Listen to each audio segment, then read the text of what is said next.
No dia a dia, a gente acaba usando as palavras furto e roubo como se fossem a mesma coisa, né? Mas olha, na prática, perante a lei, a diferença é gigantesca. É uma diferença que pode significar anos a mais ou a menos de prisão. E é exatamente esse nó que a gente vai desatar agora.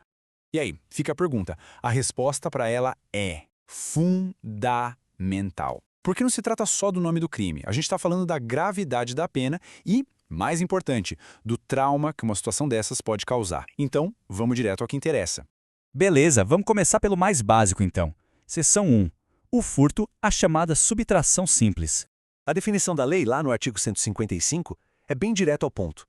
A palavra-chave aqui é subtrair. É o ato puro e simples de pegar algo que não é seu, que pertence a outra pessoa, sem ter nenhum tipo de confronto. E aqui está o pulo do gato. No furto, não existe violência, não existe ameaça direta contra a pessoa. A ação é na moita, sabe? É furtiva. O foco total é no objeto, no bem, e não em enfrentar a vítima. Imagina aquela cena clássica do metrô lotado. Alguém leva a carteira e a pessoa nem percebe na hora. Não tem medo, não tem intimidação, nada disso. A vítima só vai se dar conta do prejuízo bem depois. É essa ausência total de confronto que define o furto. Agora, a coisa muda completamente de figura. Vamos para a seção 2. Roubo. A subtração violenta. É aqui que o ingrediente crucial entra na receita e transforma tudo. E essa imagem deixa a distinção claríssima. No furto, a preocupação da lei é com o patrimônio, com a coisa que foi perdida. Já no roubo, o foco muda completamente. Agora, o perigo é para a pessoa.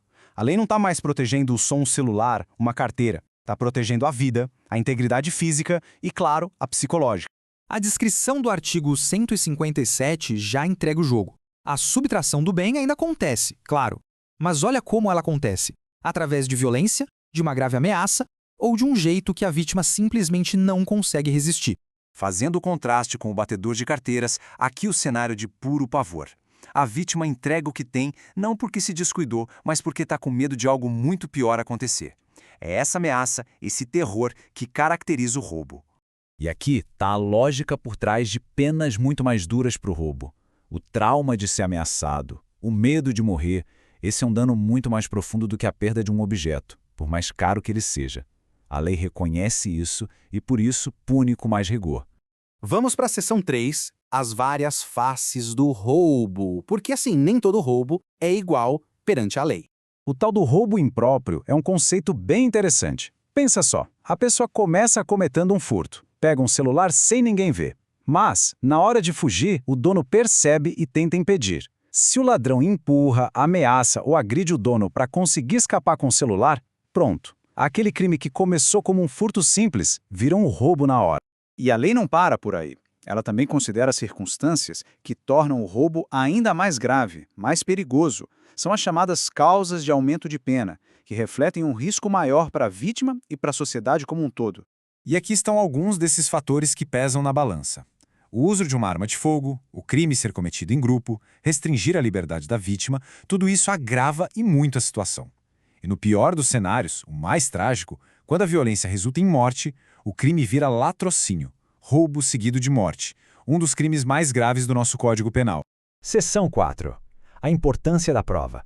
Porque no fim das contas, como é que a justiça consegue separar o joio do trigo na prática?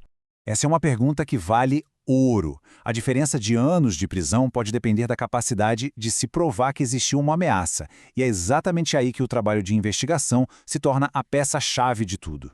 A natureza da prova muda completamente o jogo. Para provar um furto, o que conta são câmeras digitais, testemunhas que viram a pessoa pegando o objeto. Já no roubo, a prova principal é a violência ou a ameaça.